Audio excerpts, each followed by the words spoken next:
Gabi pa rin, nakatayo sina Officer Jairine, Officer Lynn, Officer Micaela at Officer Ren sa madilim na eskinita. Hawak pa rin ni Jairine ang cellphone. Tahimik na ang linya matapos marinig ang putok ng mga baril. Jairine, ano nangyari? Bakit bigla kang namutla? Jairine, sabihin mo nga sa amin, may narinig kaming putok. Sino ang kausap mo? May babae kasi tumawag sa akin.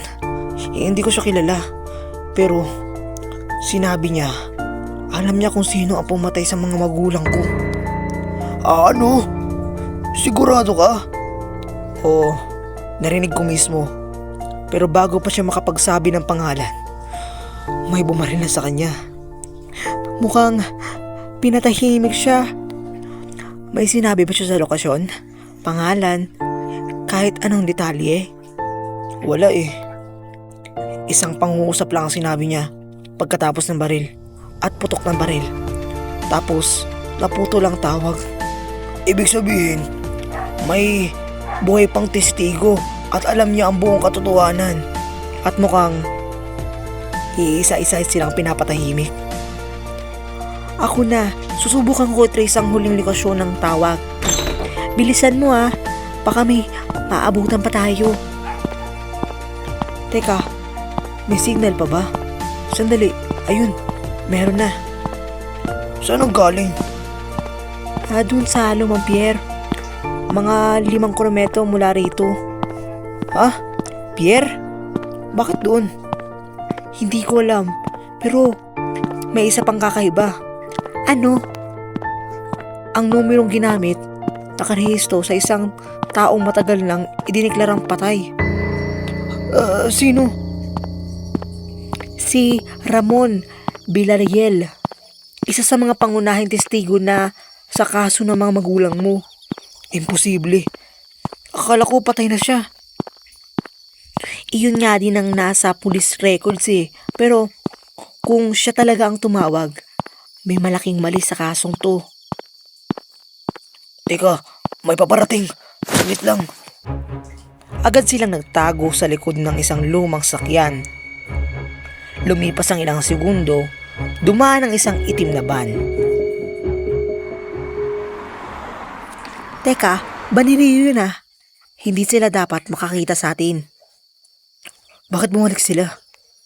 Siguraduhin yung nandito pa ang bagong border bukas ng umaga. May espesyal akong trabaho para sa kanya. Mukhang nagsisimula na ang susunod nilang pagsubok. Ha? Kailangan mo bumalik bago sila maghinala at saka pumunta ka na dun. At tandaan mo, huwag ka magpapadala sa emosyon. Kami ang bahala sa lokasyon ng tawag mo, pre. O sige, mag-iingat kayo. Kapag may nalaman kayo, ipaalam nyo agad sa akin. Dahan-dahan siyang naglakad pabalik sa boarding house. Habang papalapit siya, napansin niya na nakatayo si Rico sa may gate at tila naghihintay sa kanya. Oy, Jerry. Teka, saan ka nanggaling? Gabi pa rin, nakatayo si Rico sa harap ng gate ng boarding house. Nakatupi ang mga braso niya habang nakatitig kay Jairine. Sa likuran niya ay kasama ang buong grupo. Tahimik ang paligid, ramdam ang tensyon. Jerry, mukhang gabi-gabi ka na lang nawawala. Naglakad-lakad lang ako, boss. Hindi kasi ako makatulog Talaga lang Hanggang sa kabilang barangay ang lakad mo, grabe naman yan. Hindi ko kasi napansin ang oras. At saka, nag-iisip lang ako. Boss, sabi ko sa inyo may tinatago talaga yun Baka may ibang kausap o baka may ibang amo. Jerry, may tatanong ako sa'yo. At gusto ko, diretsong sagot Ano po yan? Nakapagtrabaho ka na ba dati bilang security guard? Opo. Mga 2 taon na sa construction site. Kaya pala marunong ka tumingin sa paligid. Napansin kong hindi ka basta-basta natatakot Kapag natakot kasi ako, mas lalo ako magkakaproblema. Okay, maganda ang sagot mo Pero alam mo, Hindi ako naniniwala sa mga taong sobrang tahimik. Kadalasan, sila ang may pinakamalaking sikreto. Boss, baka gusto nyo subukan ko lang. Isang sandok lang. Kapag ordinaryong tao yan, babagsak agad yan. Dan, umatras ka. Hindi pa ngayon. Boss, hanggang kailan natin siya susubukan? Hanggang siya mismo ang magkamali. Hindi kailangan pilitin ng isang sinungaling. Darating ang araw, siya mismo ang maglalantad sa sarili niya. Oy, may trabaho ko para sa bukas. Kapag nagawa mo, mas lalo kitang pagkakatiwalaan. Kapag pumalpak ka, huwag ka nang bumalik sa boarding house na to. Ano pong trabaho? Bukas mo malalaman. Pero isang bagay lang ang tandaan mo. Huwag kang magtatanong at huwag kang magiging bayani. Tiyak, hindi ka makakalusot yan bukas. Kapag bumagsak siya, ako ang unang tatapos sa kanya. Hindi to simpleng utos May bitag silang hinahanda. Patulog ka na, Jerry. Mahaba pa ang araw mo bukas. Tsaka, huwag kang magkakamali kasi kapag nagkamali ka, hindi ka naman namin ililibing. Sa loob ng kwarto ni Jairine, isara na Jairine ang pinto agad at inilabas ang kanyang maliit na recorder. Mission log. Mas tumitibay ang hinala ni Rio sa akin. May pinapagawa siya bukas. Sigurado akong isa naman tong pagsubok, pero kailangan ko ituloy ang misyon para sa hustisya at para sa mga magulang ko. May tao? Hindi ako nag-iisa dito. Teka, hindi ako nag-iisa. Parang may nagmamatyag sa bawat kilos ko.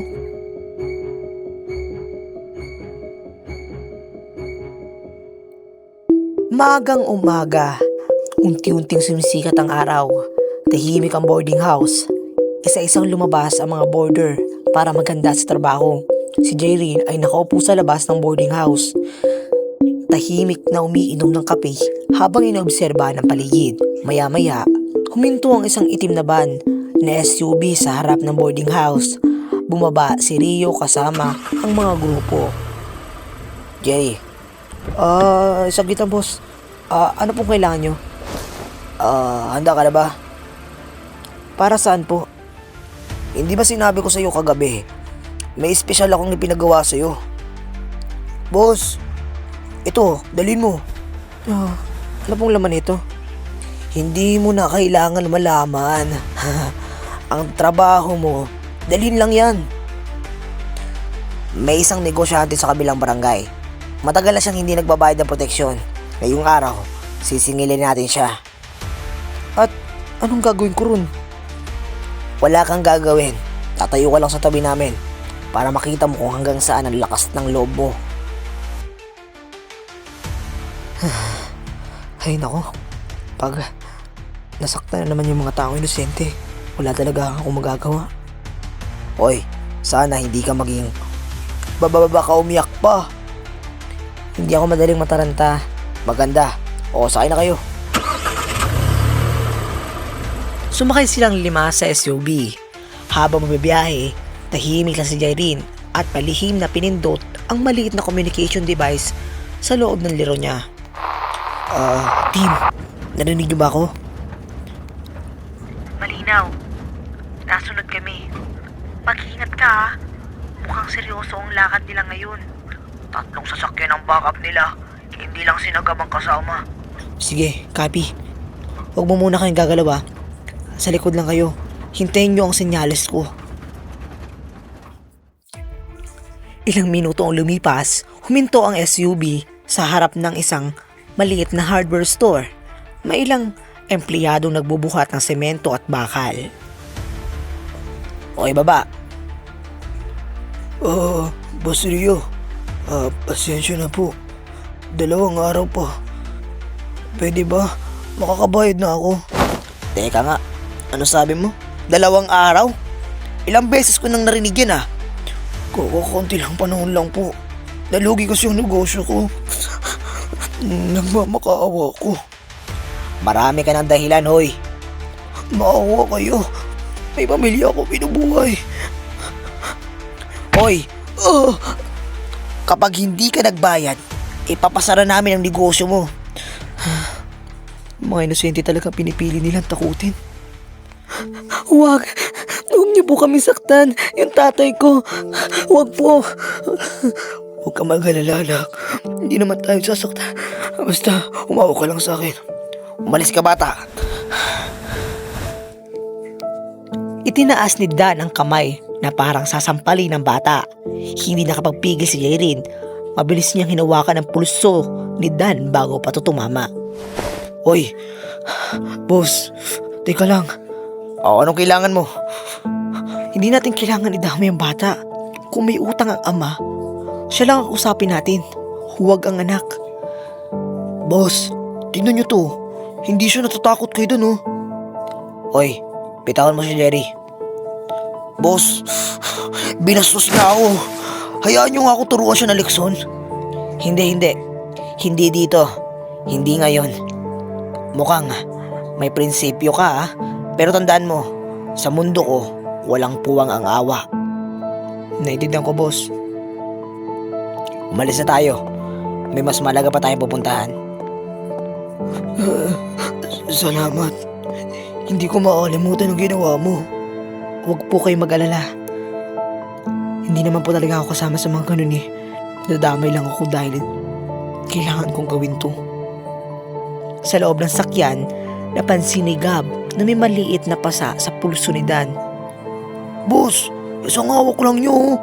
Namula agad ang kamay ni Dan. Parang sanay ito sa laban, ah. Konti na lang, Jerry, ah. Konti na lang. Malalaman ko na kung sino ka talaga. Hapon, huminto ang SUV sa isang lumang bodega sa labas ng bayan. Tahimik ang paligid.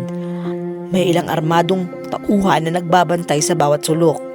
Bumaba si Rio kasama ang buong grupo, pati na rin si Jaylin. Lahat ng tao manatiling alerto. May dating na bisita. Napakahigpit naman ang seguridad nila dito. Hindi lang to simpleng takuhan. May mahalagang transaksyon na magaganap para dito. Boss, kompleto ng tao. Nabilang ko na sila lahat. Wala nang kulang. Magaling. Jerry, ito ang pinakamahalagang lakad mo simula nang dumating ka rito.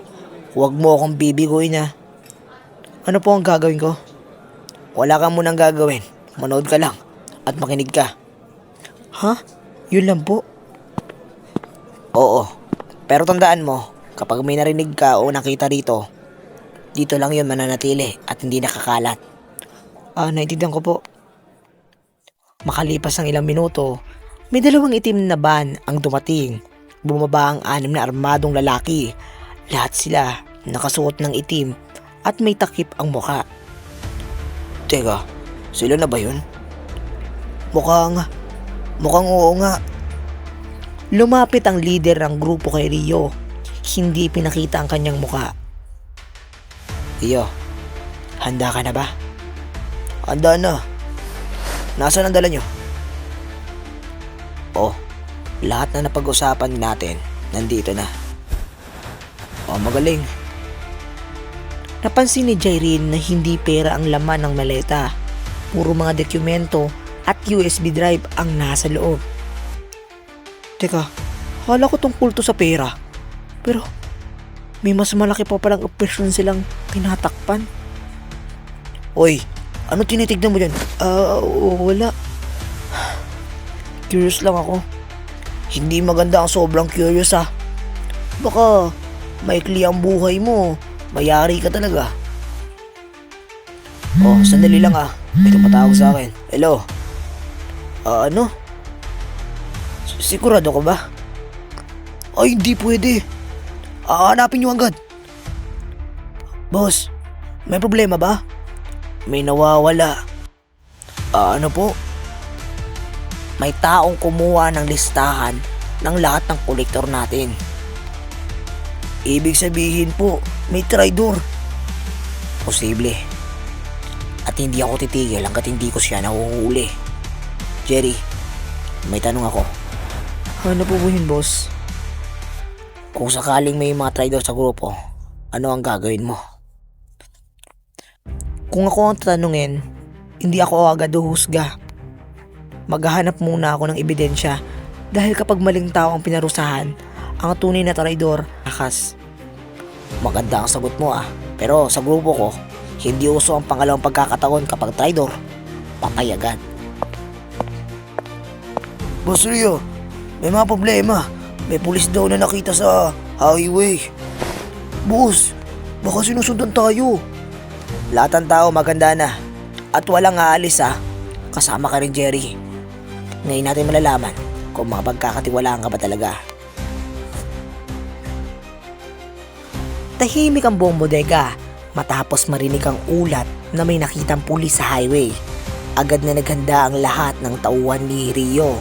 Kinuha nila ang kanilang mga baril at nagsimula magbantay sa bawat pasukan.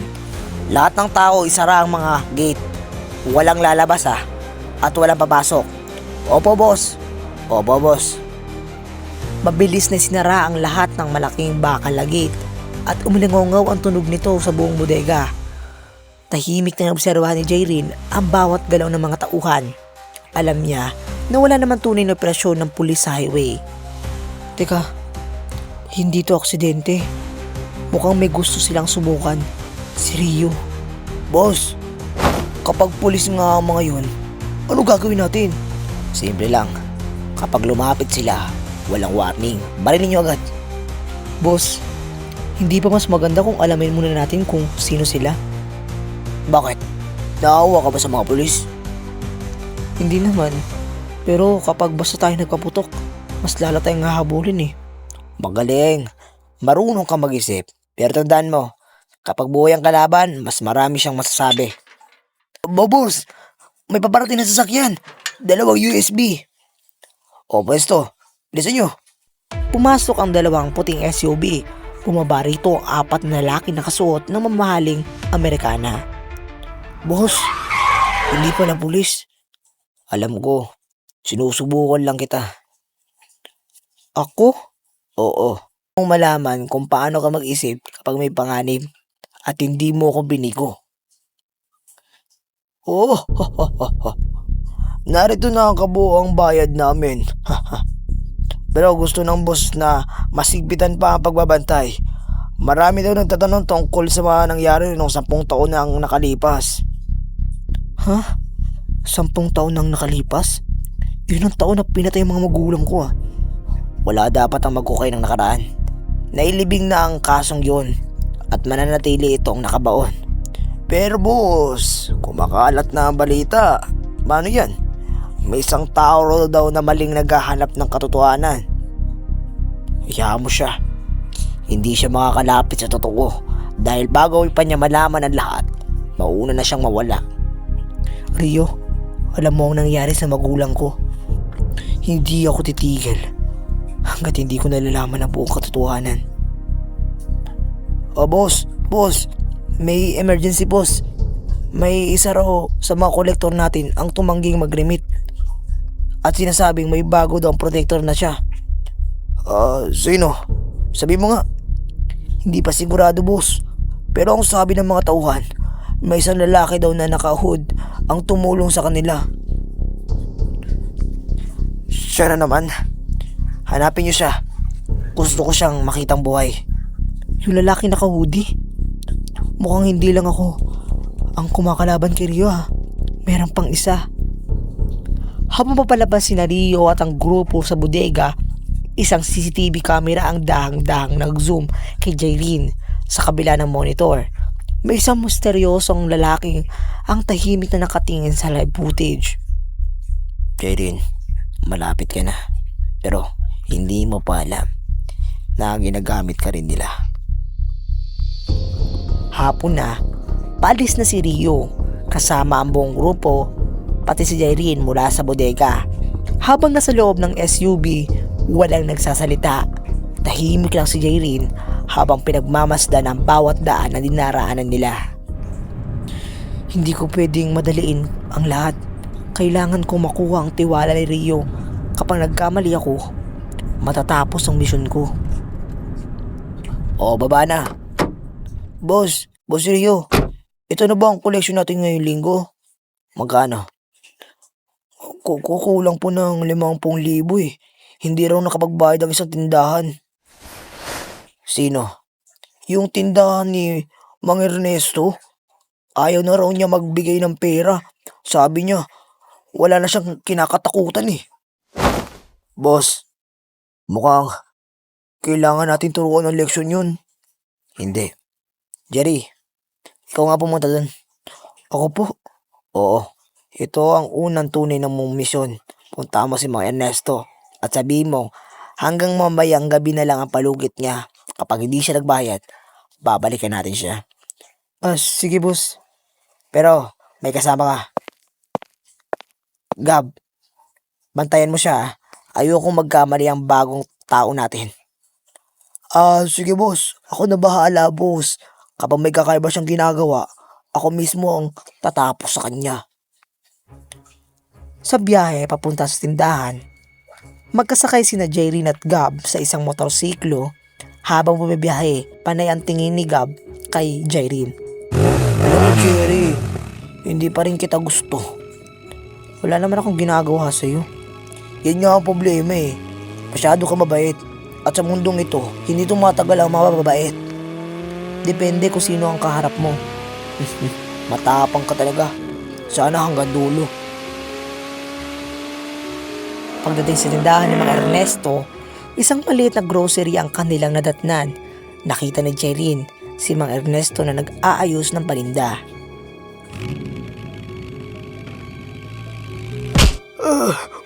Wag na.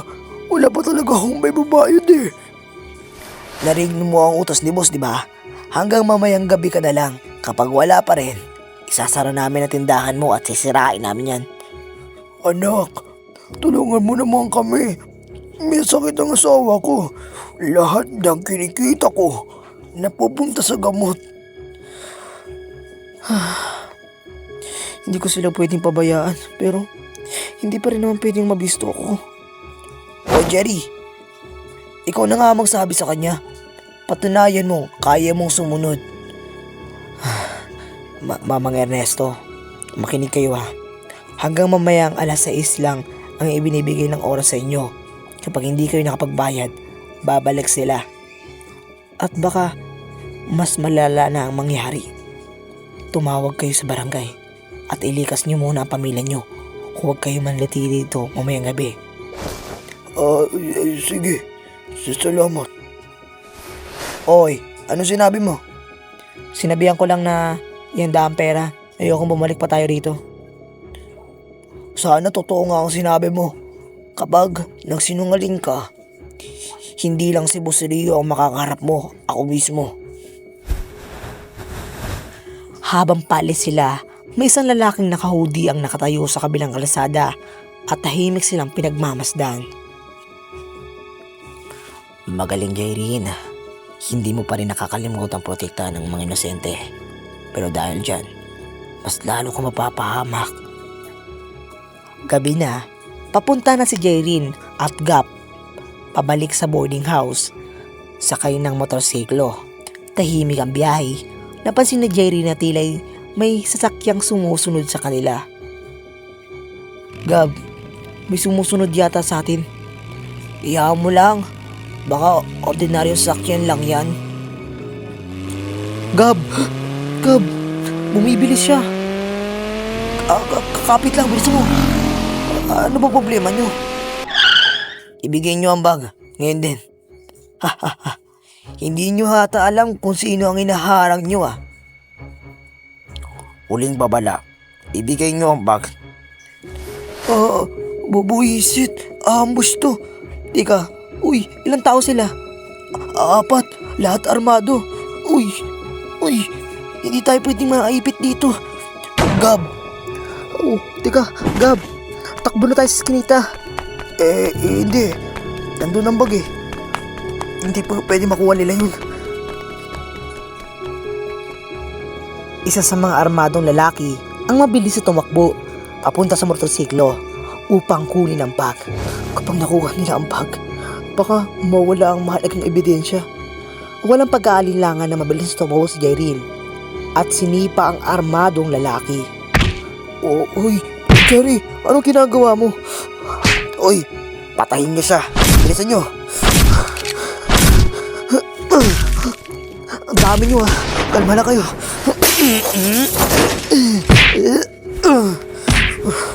Hindi pwede.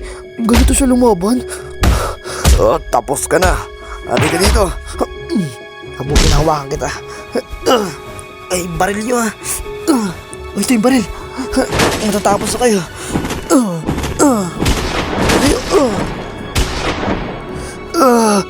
Walang awa kayo. Napalingon silang lahat. Sa bubong ng isang tindahan ay nakatayo ang misteryong lalaki. Ay no. Takbo na tayo. Kuhanin niyo yung bag.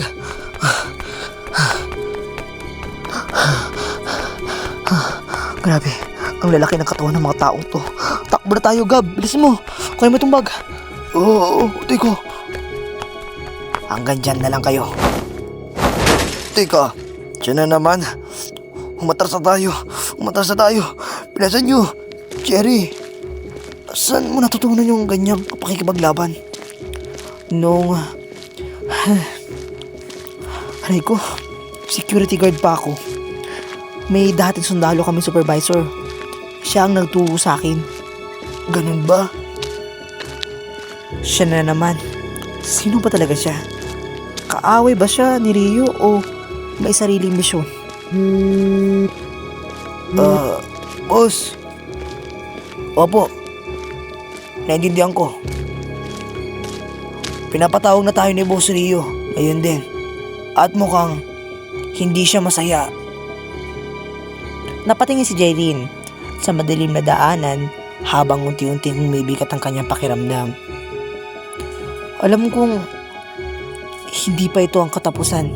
Pakiramdam ko, mas mabigat pa ang pagsubok na naghihintay sa akin. Gabi pa rin, mabilis na babalik sina Jaylene at Gab sa warehouse kung saan naghihintay si Rio sa pagpasok nila. Tahimik ang buong lugar. Nakaupo si Rio sa kanyang upuan habang nakapaligid sina Bin, Sen at Dan at ang iba pang tauhan. Ramdam ang tensyon. Hoy, lumapit niya kayo. Gab, ano nangyari? Boss, may 4 na armadong lalaki ang humarang sa amin. Gusto nilang kunin ang bag. At nasaan ang bag? Ligtas po, boss. Hindi nila nakuha. Mabuti. Ikaw naman, Jerry. Anong ginawa mo? Tinulungan ko lang si Gab. Kasi kung hindi kami lumaban, malamang nakuha na nila yung bag. Boss, hindi lumaban ang ginawa niya. Halos mag-isa niya pinabagsak ang 3. Napapansin ko rin, hindi nga ordinaryo ang galaw niya. Parang sanay na sanay. Boss, baka talagang ang pupupulis siya. Jerry, may gusto ka bang sabihin? Boss, kung di ako lumaban, baka patay na kaming dalawa ni Gab. Natural lang na ipagtanggol ko ang sarili ko. Gab, ikaw ang kasama niya. Anong masasabi mo? Boss, hindi ko alam eh. Pero kung dahil sa kanya, baka hindi na ako buhay ngayon at hindi na ako nakabalik. Gab, pinagtanggol mo ba siya? Hindi. Sinabi ko lang ang totoo. Kung gusto niyo patayin siya, patayin niyo. Pero huwag niyong kalimutan, siya ang nagligtas sa buhay ko. Mukhang unti-unti mo nang napapatunayan ang sarili mo, Jerry. Pero may huli pa akong pagsubok.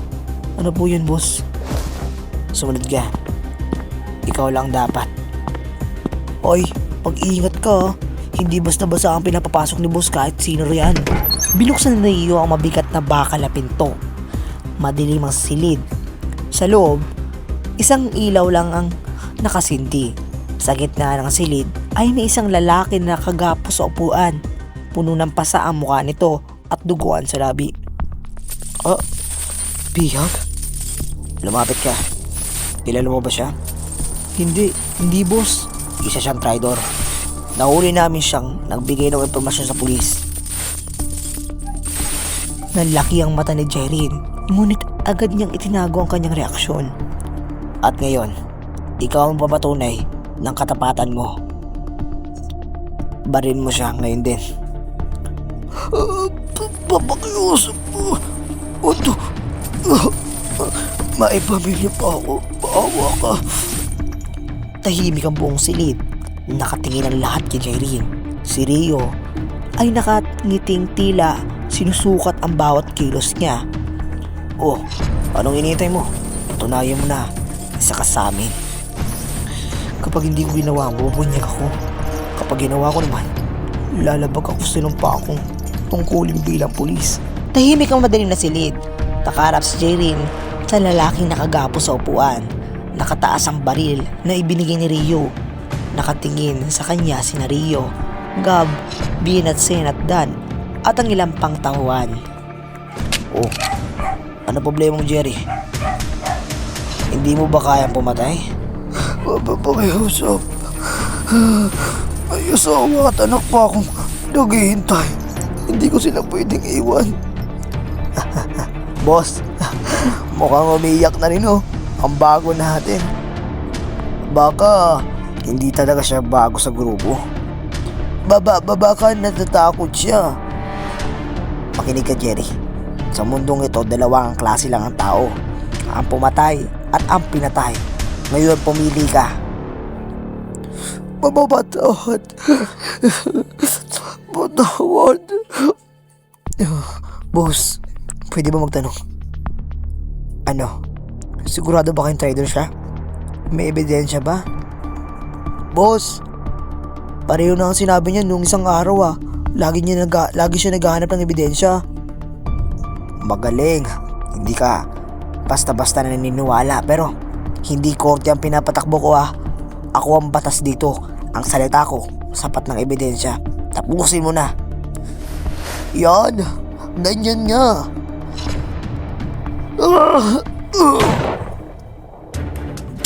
Napasigaw ang lahat sa lakas ng putok. Ngunit ang bala ay tumama sa lumang kadena na nakagapos sa kamay ng bihag. Ano? Mga tauhan, patay ang ilaw. Nasaan siya? Oy, arangan niyo ang pinto. Huwag silang palabasin, ha. Tumakbo ka. Humawa ka lang sa akin. Huwag kang lilingon, ha. Mabuti, na-timingan ko. Boss, may tumatakas. Uy, tumigil ka. Salit, buwisit. Nakatakas siya. Boss, kasalanan ni Jerry to, eh. Kung pinaril niya agad. Tahimik. Hanapin niyo muna sila. Jerry, paano siya nakatakas? Boss, pagkatapos sumutok ng baril, tinulak niya ako at tumakbo. Sinubukan ko siyang habulin pero nawala siya. Hindi ko alam kung paniniwalaan kita o hindi. Boss, madilim talaga. Hindi namin nakita ang nangyari. Hanapin niyo ang traidor. Buhay man o patay. At ikaw, Jerry, hindi pa tapos sa pagsubok mo. Habang nagsasalita si Rio sa labas ng warehouse, ay makikita ang bihag na tumatakbo palayo na walang suot kundi ang kanyang short at nakakadena pa ang kanyang kamay pero putol na. Sa likod ng isang puno ay lumabas ang misteryosong lalaki na naka-hoodie at tinulungan nitong makatakas. Mabuti, hindi pa nawawala ang konsyensya mo, Jaylene. Pero dahil sa ginawa mo, mas lalo kang pagdududahan ni Rio. Gabi pa rin, nasa loob pa rin ng warehouse na Rio. Kasama ang buong grupo pati ang mga tauhan. Galit na galit si Rio matapos makatakas ang bihag. Tahimik ang lahat. Walang nangangahas magsalita. Isang tao lang. Marami kayong armado pero ang tatanga nyo. Pero nakatakas pa rin. Nakakahiya kayong lahat. Boss, pasensya na. Hindi namin inaasahang mamamatay ang ilaw, eh. Hindi dahilan ng dilim. May mali. At alam kong may tumulong sa kanya. Jerry, lumapit ka nga. Tumingin ka sa mga mata ko. Kapag nalaman kong nagsisinungaling ka, hindi lang ikaw ang mamamatay. Pati ang mga taong mahalaga sa'yo. Naintindihan mo ba? Opo, boss. Wala po akong tinutulungan. Sinusubukan ko lang habulin at tumakas. Talaga lang? Bakit parang hindi ako kumbinsido?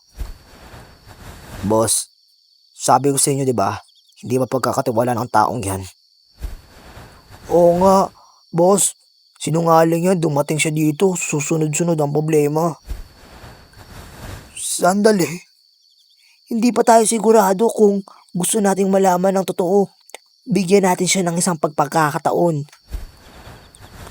Gab, kanina mo pa siya pinagtatanggol ah. Hindi ko siya pinagtatanggol. Pero kung papatay natin siya agad, paano kung inosente pala siya? May punto ka nga. Jerry, huling pagkakataon mo na ito ah. Kapag pumalpak ka ulit, ako mismo ang babarin sa'yo. Hindi ko kayo bibigoyin, boss. Boss Rio, may balita po. Ano na naman? May nakita raw na lalaking nakahood sa likod ng warehouse, pero nakatakas na naman.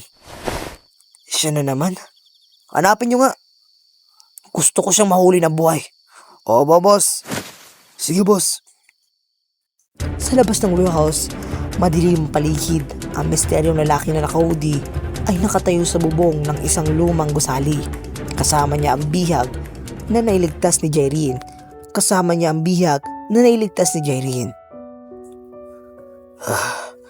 Marami salamat ah. Kung hindi dahil sa'yo, patay na sana ako. Hindi ako dapat pasalamatan mo. Si Jerry nang nagsugal ng buhay mo. Siya dapat ang pasalamatan mo. Pupupulis ba siya? Hindi pa pwedeng malaman ng iba. Kapag nabunyag na sikreto niya, matatapos ang lahat. Hello? Ano? Nahanap mo na? Sige, pupunta ako. Jaireen, hindi lang si Rio ang kalaban mo. May mas makapangyarihang tao na siya talaga ang utos sa pagpatay sa mga magulang mo. Siya na, walang duda, si Jaireen R. Legaspi. Hating gabi, tahimik na ang warehouse. Isang-isa nang umalis sa mga tauhan ni Rio. Naiwan sina Rio at ang buong grupo kasama si Jaireen. Makinig kayong lahat. Simula ngayon, masihigpitan natin ang seguridad. May traidor at may mga taong gustong sirain ang organisasyon natin. Boss, anong susunod natin gagawin? Hanapin natin ang lalaking nakahoodie at ang tumulong sa traidor. Kahit abutin pa tayo ng ilang buwan. Pwede na kayong umalis. Magkita tayo bukas. May bago pa tayong operasyon. Sa boarding house, bumalik si Jaireen sa kanyang kwarto. Pagpasok niya, agad niyang isinara ang pinto at inilabas ang maliit na recorder na nakatago sa loob ng kanyang bag. May mission lag. May lumalalim na operasyon. Alam kong malapit na akong makuha ang tiwala ni Rio. Pero mas lumalaki rin ang pangarap. May isang taong lihim na tumutulong sa akin. Hindi ko pa rin alam kung kakampi ba siya o ginagamit lang niya ako. Sino yan? Ako si Gab. May sasabihin lang ako. Pwede ba tayo mag-usap? Tungkol saan? Huwag dito. May mga tayo nga ang boarding house. Sumama ka sa likod. Nagdalawang isip si Jaireen, ngunit sumunod siya. Sa likod ng boarding house, tahimik ang paligid, mahina ang ilaw ng poste at walang ibang tao. Jerry, may tatanong ako at gusto ko ng totoo ha. Ano yun? Nung inatake ka tayo nung tumakas ang bihag, pakiramdam ko, may tinatago ka eh. Pero alam mo, hindi ko alam kung bakit hindi kita kayang isumbong. Bakit? Kasi iba ka. Hindi ka tulad namin. Hindi ka natutuwa kapag may nasasaktan. At nung iniligtas mo ang buhay ko, doon ko naisip na baka mali ang landas na tinatahak ko. Gab, hindi pa naman huli ang lahat. May pagkakataon pang magbago. Kung ganun lang sana kadali pero matagal ko nang ginawa eh. Teka, may tao. Anong ginagawa niya? Teka, may nalaglag. Ano to? Hindi, posible. Kilala mo ba siya? Oo, kilala ko siya. Siya ay isa sa pinakamataas na opisyal ng pulisya. Hello? Ano? Sigurado ka? Sige. Ako na bahala. Jaylene, mukhang malapit mo nang malaman ang katotohanan. Pero bago mangyari yun, ako ang unang kikilos.